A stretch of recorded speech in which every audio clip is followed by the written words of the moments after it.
بسم اللہ الرحمن الرحیم۔ ابتدا خالق انس و محبت کے نام سے، اور درود و سلام ہو ان ذوات مقدسہ پر جو حقیقت کبریٰ کی روشن نشانیاں اور صراط مستقیم کے سیدھے اور ستھرے راستے ہیں، اور ہزاروں درود و سلام سید الشہداء ابو الاحرار جگر گوشہ بطول قرۃ عین الرسول میرے مولا و آقا امام الناس، امام القائمین، امام العارفین، سید الساجدین، سید المتوکلین، میرے آقا و مولا امام حسین علیہ السلام پر ابتدا کروں گی اپنی گفتگو کی سلسبیل یاسین و طٰہٰ کے ان یاقوتی لبوں سے نکلے ہوئے ان باعظمت ملکوتی اقوال سے کہ جو میرے آقا کی شان میں بیان کیے گئے۔ کسی مقام پر سلسبیل وحدت سے دھلی زبان نے کہا الحسین منی و انا من حسین، حسین مجھ سے ہے اور میں حسین سے ہوں۔ کسی مقام پر کہا کہ قد کتب اللہ فی یمین العرش ان الحسین مصباح الہدا و سفینۃ النجات، کہ خدا نے عرش کی داہنی طرف یہ لکھ دیا ہے کہ حسین نجات کا سفینہ اور نجات کی کشتی اور ہدایت کا چراغ ہے۔ کسی مقام پر میرے آقا فرماتے ہیں کہ حسین کی معرفت زمین والوں سے زیادہ آسمان والوں کو ہے۔ ایک مقام پر فرماتے ہیں کہ خدا نے جس سے خیر کا ارادہ فرمایا اس کے دل میں عشق حسین ڈال دیا۔ ایک اور مقام پر آقا کا کیا ملکوتی ارشاد ہے، عشق و مودت سے گھلا ہوا میرے مولا و آقا کی شیرینی بیان کو ملاحظہ کیجئے۔ فرماتے ہیں جس نے حسین کی زیارت کی اس نے گویا عرش پر خدا کی زیارت کی۔ گویا حسین وہ دروازہ ہے جس دروازے جو تمہارے دلوں میں کھلتا ہے، اور اس دروازے سے خدا تمہارے دلوں میں داخل ہوتا ہے۔ حسین مشیت الہی کی رضا ہے۔ حر سے مخاطب ہوتے ہوئے حسین فرماتے ہیں جا حر تجھے تیرے خدا نے معاف کیا۔ گویا بتلا رہے ہیں کہ مشیت الہی زبان حسین میں بولتی ہے۔ میرے ہزاروں درود و سلام اس باعظمت ترین معشوقوں کے عاشق، عاشقوں کے معشوق، محبوں کے محبوب میرے آقا و مولا حسین پر، کہ جنہوں نے بتلا دیا کہ دین کے ساتھ تمہارا تعلق نہ تاجرانہ ہے نہ غلامانہ ہے، دین سے تمہارا تعلق عاشقانہ ہے، اور عشق سکھائے گا حسین۔ حسین کا عشق اتنا طاقتور عشق ہے جو تمہیں اقدار انسانی کے میدان میں لا کر کھڑا کرتا ہے۔ حسین تمہیں میدان عطا کرتا ہے، شعور عطا کرتا ہے، شعار عطا کرتا ہے، عشق الہی عطا کرتا ہے۔ حسین رمز لا الہ ہے، حسین بنا لا الہ ہے، حسین روح لا الہ ہے، حسین نعرہ لا الہ ہے۔ حسین کا دیوانہ وار عشق کرو، دیوانہ وار طواف عشق کرو۔ تم حسین سے جتنے قریب آتے جاؤ گے خدا تمہارے نزدیک آتا چلا جائے گا۔ اللہ اکبر۔ یوں کہیے کہ حسین پورا مدرسہ اقدار انسانی ہے۔ خدا کی طرف سے اللہ اکبر حسین وہ باعظمت ترین میدان ہے۔ اور یاد رکھیے گا یہ حسین کا عشق ہے جو ہماری آنکھوں سے آنسوؤں کی صورت میں رواں ہے۔ حسین سبقہ کے حوالے سے یاد رکھیے گا یہ جو آنسو آپ کی آنکھوں میں ہے یہ حسین کی غربت کے آنسو نہیں ہیں، بلکہ اس شجاعت و شہامت پر آپ کے اشک رشک ہے جو رشک کی صورت میں آپ آنکھوں سے بہاتے ہیں۔ ان 72 کے لیے جو سیسا پلائی ہوئی دیوار بن کر وفادار جان باز شیفتہ عاشق جو حسین کے گرد کھڑے تھے اور جنت کو بہت پیچھے چھوڑ چکے تھے، کیونکہ انہیں معلوم تھا کہ اصل منزل رضائے الہی ہے، اور رضائے الہی کا چہرہ ہے حسین، جسے کہہ رہے ہیں وہ شب عاشور گویا میں کہتی ہوں شب معراج ہے، شب ہدایت ہے، شب وعدہ ہے، شب ایثار ہے، شب محبت ہے، شب عشق ہے۔ یہ وعدہ گاہ ہے، یہ میعاد گاہ الہی ہے کہ جس میں عاشق حسین کو رضائے الہی کا استعارہ سمجھ کر اپنی منزل تک پہنچ چکے ہیں اور کہہ رہے ہیں تیرا در چھوڑ کے انصار کدھر جائیں گے۔ حسین مولا نے کہا نا کہ تم میں سے جو جانا چاہتا ہے چلا جائے۔ کل قتل عشق اللہ کی راہ میں قتل ہونا واجب ہو چکا ہے، تم میں سے جو جانا چاہتا ہے چلا جائے۔ کیا شاعر نے خوب کہا کہ بجھایا ایک دیا شہنے 72 ہو گئے روشن، اندھیرا خود پریشاں ہے، بجھا کیا تھا جلا کیا ہے۔ ان عاشقوں نے جواب دیا کہ تیرا در چھوڑ کے انصار کدھر جائیں گے، قتل 100 بار تیرے عشق میں ہو جائیں گے، راکھ بن کر تیرے قدموں میں بکھر جائیں گے، ہم کو جنت نہیں بس چاہیے عرفان حسین، تا ابد روح نبھاتی رہے پیمان حسین۔ یہ حسین کا عشق ہے جس میں جو آنسو بہتے ہیں، یا لیتنی کننا معکم یا ابا عبداللہ، کہ کاش اے ابا عبداللہ ہم بھی آپ کے ساتھ ہوتے۔ یہ عاشقانہ نعرہ ہے عاشقوں کا، جو کربلائی عاشق اپنی زبان سے وعدہ کرتا ہے کہ حسین کاش ہم بھی آپ کے ساتھ وہاں موجود ہوتے، تاکہ خدا ہمارے بارے میں بھی قرآن میں ارشاد فرماتا ان اللہ یحبون الذین یقاتلون فی سبیل اللہ صفا کانہم بنیان مرصوص، کہ خدا ان سے محبت، ان عاشقوں سے محبت کرتا ہے جو میدان میں سیسا پلائی ہوئی دیوار کی طرح صف در صف ڈٹ کر کھڑے ہو جاتے ہیں۔ حسین کا عشق اقدار انسانی کا عشق ہے۔ یاد رکھیے گا جو آنسو آپ حسین کی یاد میں بہاتے ہیں، یہ آنسو بیداری کے آنسو ہیں، یہ گریہ غربت نہیں ہے، یہ گریہ ضعیفی نہیں ہے۔ عام طور پر آنسوؤں کو غربت کی نشانی، ضعیفی کی نشانی، کمزوری کی نشانی سمجھا جاتا ہے، مگر جو آنسو یاد حسین میں بہائے جاتے ہیں، یہ آنسو وہ آنسو نہیں ہے، یہ آنسو جیدار بناتے ہیں، کمزور نہیں بناتے۔ یہ آنسو تھکاتے نہیں، جگاتے ہیں۔ یہ آنسو بصارت چھینتے نہیں، بصارت عطا کرتے ہیں۔ معصوم نے فرمایا 2 آنکھیں قیامت کے دن نہیں روئیں گی، ایک وہ جس نے یاد حسین میں آنسو بہائے، اور ایک وہ جس نے یاد خدا میں گریہ کیا۔ یہ وہ گریہ عشق ہے، یہ وہ گریہ بصیرت ہے جو آپ کی آنکھوں کو طاقتور بناتا ہے۔ یہ آنسو اتنے پاکیزہ ہیں جو یاد خدا اور یاد حسین میں بہتے ہیں، جو رشک کے آنسو ہے، جو عشق کے آنسو ہیں۔ علامہ مجلسی بہت بڑا نام ہے عاشقان حسین میں سے علماء کا، وہ فرماتے ہیں کہ میں نے عالم کشف میں دیکھا کہ آقا حسین کے جسم پر بے شمار زخم ہیں، اور فرشتگان خدا آنسو، عزاداروں کے آنسو لا رہے ہیں، جو مرہم کی صورت اندمال دے رہے ہیں آقا کے زخموں کو، اور آقا کے زخم بھرتے چلے جا رہے ہیں۔ میرا سلام ہو، زیارت کا جملہ ہے، ایک معصوم کی زیارت کا جملہ ہے، سلام ہو عزادار کی آنکھ سے بہتے ہوئے آنسو پر، سلام ہو ان آنسوؤں پر جو مرہم زخم حسین ہے۔ حسین وہ کہ ملائکہ اگر زخمی ہو جائیں، بے پروبال ہو جائیں، تو وہ شفا کے لیے حسین کے گہوارے تک آتے ہیں، اور حسین مولا کے جسم کو جو شفا دیتا ہے وہ ایک سچے عاشق اور عزادار کا آنسو ہے۔ خدا ہماری آنکھوں کو عشق حسین اور عشق الہی میں رونے کی توفیق عطا فرمائے۔ یہ وہ آنسو ہے جو گریہ شوق ہے، جو گریہ عشق ہے، اور حسین کا غم، حسین کے غم کے بھی قرآن کی طرح بولتا قرآن ہے حسین۔ یہ وہ قرآن ہے جو بول کر تمام صفات بندگی کو عالم میدانی میں لا کر دکھا رہا ہے کہ جو خدا چاہتا ہے وہ ہم کر کے دکھاتے ہیں۔ تو آئیے ذرا میرے ساتھ چلیے، جس طرح قرآن کا ایک ظاہر ہے جو سب کی سمجھ میں آنے والا ہے، ایک قرآن کا باطن ہے جس کے لیے علم چاہیے، وجدان چاہیے، عرفان چاہیے، عشق چاہیے، طاقت چاہیے، فکر چاہیے، بصیرت چاہیے۔ باطن اہل علم کے ہاں کھلتا ہے، عارفوں کے ہاں کھلتا ہے۔ اسی طرح کربلا کا ایک ظاہر ہے، حسین نے کربلا کو ایک ظاہر دیا ہے جو احساساتی ہے، جو جذباتی ہے، جس میں پورا عالم شامل ہے، عالمین کے تمام انسان، جہاں جہاں جس جس دل میں چراغ انسانیت روشن ہے وہیں پر یہ احساساتی غم موجود ہے۔ ہندو خواتین بھی حسین کے بیٹے مولا علی اصغر کے لیے آنسو بہاتی ہیں۔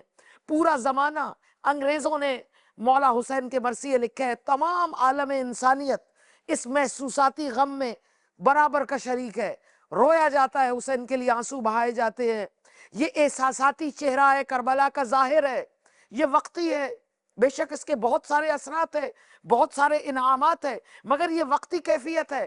آپ روئے، خاموش ہوئے، اور پھر اپنی دنیا میں گم ہو گئے۔ کربلا کا باطنی غم، ظاہری غم یہ ہے، اور اس کا باطن کیا ہے؟ اس کا باطن وہ غم ہے جو حسین نے آپ کے حوالے کیا ہے۔ حامی نہیں، حامل بنیے، عشق حسین کے حامی نہ بنیے، حامل بنیے۔ حامی وہ ہوتا ہے جو دین سے فائدے اٹھاتا ہے، اور حامل وہ ہوتا ہے جو دین کو فائدہ پہنچاتا ہے۔ غم حسین کو اختیار کیجئے، پوچھئے مولا وہ غم کیا تھا کہ ابھی نہ اکبر شہید ہوئے نہ علی اصغر شہید ہوئے، آپ اپنے نانا کے قبر مبارک سے اپنے رخسار نازنین کو مس کر کے روتے ہوئے کہہ رہے ہیں یہ کون سا غم ہے جو حسین کو رولا رہا ہے کہ نانا آپ کی امت کی اصلاح کے لیے نکل رہا ہوں، امر بالمعروف اور نہی عن المنکر کے لیے نکل رہا ہوں، کیونکہ اس قوم نے، آپ کی امت نے معروف کو منکر اور منکر کو معروف بنا دیا ہے۔ یہ غم ہے حسین کا، اقدار انسانی کی پامالی کا غم حسین کا غم ہے، ظالمین کا انسانیت کے گلے میں طوق جبر ڈالنے کا غم ہے، شعائر الہی کی بے حرمتی اور پامالی کا غم ہے۔ یہ غم لے کر حسین مدینہ سے نکل رہے ہیں، روتے ہوئے گریہ کرتے ہوئے نانا کی قبر اور ماں کی قبر سے رخصت ہو رہے ہیں۔ یہ وہ غم ہے جو حسین آپ کو دینا چاہتا ہے۔ کربلا کے میدان میں حل من ناصر ینصرنا کا نعرہ لگا کر حسین پوچھ رہے ہیں کون ہے تم میں سے جو ہمارا مددگار بنے، اس غم کا بار امانت اٹھائے۔ اور بار امانت اٹھانے والا عام آدمی نہیں ہوتا، وہ جیدار ہوتا ہے، وہ جانباز ہوتا ہے، وہ وفادار ہوتا ہے، وہ عشق کرنا جانتا ہے، وہ توحید پرست ہوتا ہے، وہ عاشق توحید ہوتا ہے، جو اس بار امانت کو اٹھاتا ہے، جو بار امانت ہمہ وقتی ہے۔ 10 دن کی رسم عزا برپا کر دینا رسمی عزاداری ہے، لبرل عزاداری ہے۔ حسین کا سچا عزادار وہ ہے جو اس غم کا بار امانت اپنے کندھوں پہ اٹھاتا ہے، انسانی حقوق کے لیے آواز بلند کرتا ہے، شاعر الہی کی پامالی کے خلاف آواز اٹھاتا ہے۔ یہ وہ غم ہے جو بار امانت کی صورت شب عاشور، شب وعدہ حسین تمہارے ذمہ لگاتا ہے۔ تو ہر سال میں اکثر کہتی ہوں کہ شب عاشور کوئی قصہ ماضی نہیں ہے، یہ داستان غم نہیں، شعور اور شعار ہے۔ ہر سال نئی شب عاشور برپا ہوتی ہے، یہ میعاد گاہ الہی ہے جہاں حسین تمہیں بار امانت عطا کرتا ہے کہ میرا حسین کا باطنی غم، کربلا کا باطن اقدار انسانی کی بحالی ہے، شعائر الہی کی بحالی ہے۔ میدان عشق میں آؤ اور آ کر اپنے وقت کے طاغوت کو للکارو، کیونکہ امر بالمعروف اور نہی عن المنکر، نابود کے خلاف آواز حق بلند کرنا اور حاکمیت الہی کی برپا کرنے کے لیے اپنی جان کو پیش کرنا، یہ میدان عشق الہی ہے کہ جس میں حسین امانتیں دینے کے لیے موجود ہیں۔ آج بھی نئے ہور پیدا ہو رہے ہیں، نئے زہیر ابن قین سامنے آ رہے ہیں، نئے وہب قلبی عیسائیت کے قلادے کو توڑ کر آ کر عاشقی کے اس محاذ پر کھڑے ہیں جہاں حسین انہیں محاذ عطا کر رہے ہیں۔ اس وقت بھی اگر موجودہ صورتحال کو دیکھیں تو اس وقت بھی طاغوت کے سامنے طاقت حسین ڈٹ کے کھڑی ہے۔ خدا ہمیں حسین کے اس بار امانت کو اپنے کندھوں پر اٹھانے کی توفیق دے اور ہم 10 دن کے عزادار نہ بنے۔ واپسی کا کوئی سوال نہیں، گھر سے نکلے ہیں آنسوؤں کی طرح۔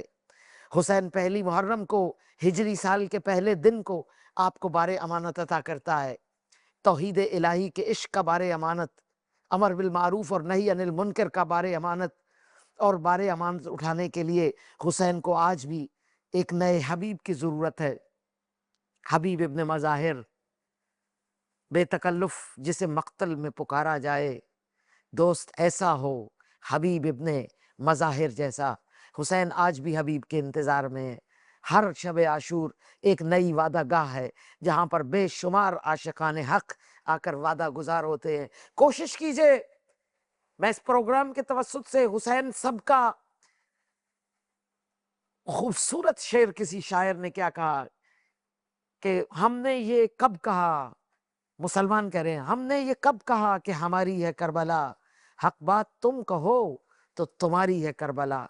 کربلا آمت الناس کا ورثہ ہے، کربلا پورے عالم انسانیت کا مشترکہ ورثہ ہے، کیونکہ پورا عالم ظلم سے نفرت کرتا ہے اور امن سے، دین سے، خدا سے محبت کرتا ہے، امن سے پیار کرتا ہے۔ یہی کربلا کا سرمدی پیغام ہے۔ حسین امام الناس ہے، عالمین کو۔ کیا خوب ایک اور شاعر نے کیا زندہ موجود اور زندہ متحرک اور رہنے والا شعر کہہ دیا کہ انسان کو بیدار تو ہو لینے دو، ہر قوم پکارے گی ہمارے ہیں حسین، ہمارے ہیں حسین، ہمارے دلوں کو سکون ذکر حسین سے ہے، ہماری روحوں کو شفا ذکر حسین سے ہے۔ کیا بعظمت وہ لہو تھا کہ مٹی کھانا حرام ٹھہرا خدا کے ہاں، مگر اس مٹی کو جس پر حسین کے خون نے آبیاری دی، جس مٹی کو، اس مٹی کو کھا کے شفا بنا دیا خدا نے، جنت کی مٹیوں میں شامل کیا۔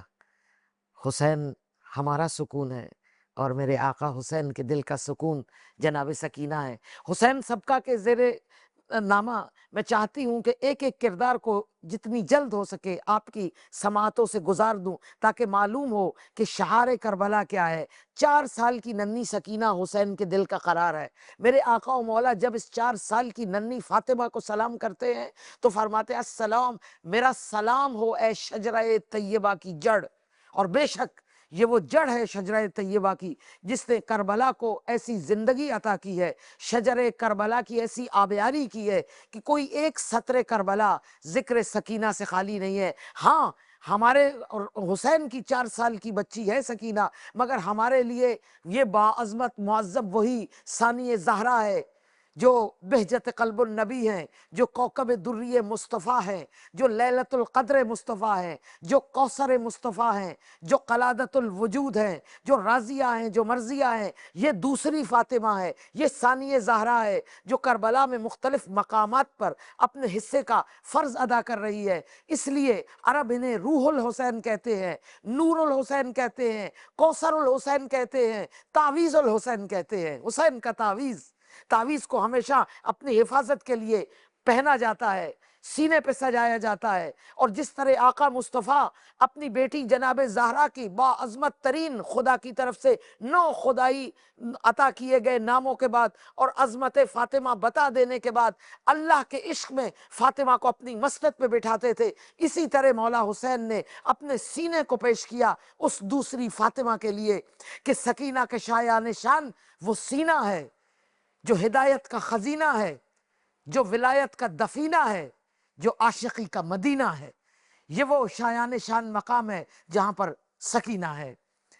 بی بی کو بولا فاطمہ نام ہے، رقیہ، فاطمہ صغریٰ، فاطمہ، تمام فاطمہ ہیں مولا علی کی بیٹیاں۔ تو آپ سکون کے لیے سکینہ کہتے تھے جناب سیدہ سکینہ کو۔ اور وقت رخصت کس جگر سے میرے مولا نے وہ جملات کہے جو ہمیں تاریخ میں ملتے ہیں کہ سیطول بعدی یا سکینۃ اعلمی من کل بکاؤ اذ الحمام دہانی، کہ اے سکینہ میرے جانے کے بعد تیرے رونے کی مدت طویل ہے۔ یہ وہ شہزادی ہے جس نے 14 مختلف جگہوں پر خطبات عطا کیے اور زندان شام میں بھی ایسے مرثیے پڑھے اپنے بابا کی غربت کے اور ظالمین کے خلاف، ایسے شعار بلند کیے کہ آج تک وہ انقلاب لوگوں کے دلوں میں زندہ ہے۔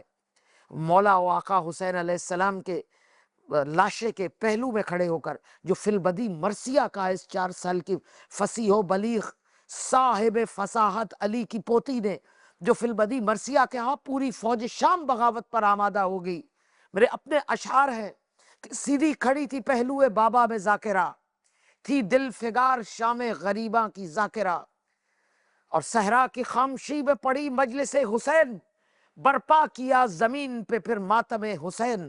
ہے ظالموں یہ لاشہ سبط رسول ہے، زخموں سے چور ابن علی و بطول ہے، گردن پہ بوسگاہ نبوت کا سر نہیں، دنیا میں آج نور شہ بحر و بر نہیں، اور تلوار و تیر و سنگ میں ہے لاشہ حسین، تلوار و تیر و سنگ میں ہے لاشہ حسین، بکھرا ہوا ہے خاک پہ عرش اولا کا چین۔ یہ لفظ تھے کہ ضرب علی کا جلال تھا، ہر آنکھ اشکبار تھی، ہر سو بلال تھا، دیکھا یہ انقلاب تو شمر لائی اٹھا، تہور بدل کے لشکر اعدا سے یوں کہا، خاموش کر دو دختر شبیر کی زباں، احساس ستم کرو کہ نہ ہو طاقت بیاں، اٹھا بھڑک کے آگے بڑھا پہ کرے ستم، دستے سیاہ کو دیکھ کے تھرا گیا قلم، ایسا ستم جو پھول سے رخسار نے سہا، مانگا امام عصر نے اس پل کا خوبا۔ یعنی شہزادی کو جو تماچا مارا گیا پہلو بابا میں، وہ گریا کی وجہ سے نہیں، اس فلبدی، اس عظیم الشان کلام کی وجہ سے جو قیامت تک زندہ رہنے والا ہے۔ اور آج بھی زندان شام سے اگر ہم سماعت کریں تو ہمیں وہ آواز سنائی دیتی ہے کہ چلتے چلتے میں تھک گئی بابا، ہاتھ زخمی ہیں، پاؤں دکھتے ہیں، ہائے یہ شام دشت تنہائی۔